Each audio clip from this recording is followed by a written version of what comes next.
నవమాసాలు మోసి కన్నావు బాగుంది కదండి. నవమాసాలు మోసి కన్నారు బాగుంది, కానీ బాగు చేసేది ఎవరు? ఆ బాధ్యత ఎవరిది? తల్లిదండ్రులదే. ఎలా? ప్రార్థనతో, ఎలా? వాక్యముతో, ఎలా? దేవుని సన్నిధిలో. నువ్వు సొంతంగా మాట్లాడబాకు. నువ్వు సొంతంగా మాట్లాడితే అన్ని లోకాసంగా మాట్లాడే ఈ పనికిరాని మాట ఏమి బాగు చేయలేవు. నీ కొడుకుని బాగు చేయలేదు, నీ కూతురిని బాగు చేయలేదు, నీ భర్తను అంతకన్నా బాగు చేయలేదు, నీ భార్యను అంతకన్నా బాగు చేయలేదు. ఏం చేయాలా? ప్రార్థన చేయాలి. ఆ ప్రార్థన చేసే ముందు నీలో కూడా తప్పులునేమో చూసుకోవాలి, నీలో కూడా పాపం ముందేమో చూసుకోవాలా. ఎక్కడైనా నేను దారి తప్పినందుకే ఇది దారి తప్పిందా ఏంటి?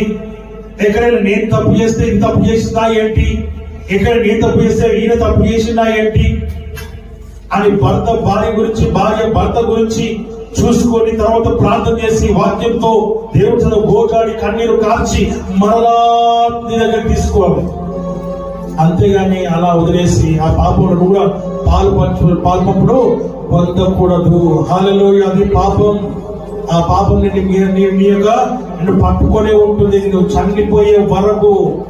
ఆమె నరకానికి పాత్రాలుగా చేస్తుంది. ఆ హద్దు దాటకూడదు.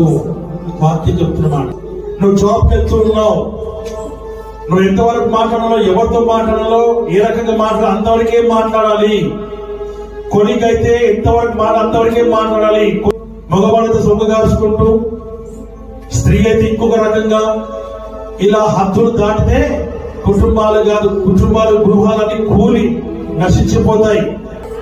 నీ హద్దులు దాటితే జరిగేది అనర్థం. సరే, ఎవరికి నష్టమైనా కాకపోయినా నీ శరీరంతో నువ్వు చేసే తప్పు పనికి, పాపానికి, నీకు వచ్చే వ్యాధి, నీకు వచ్చే రోగం, నీకు వచ్చే బలహీనత, అదొక భయంకరం. ఆ విషయాన్ని జ్ఞాపకం చేసుకోవాలని దేవుని వాక్యం ద్వారా మనం ఇక్కడ చూస్తూ ఉంటాం.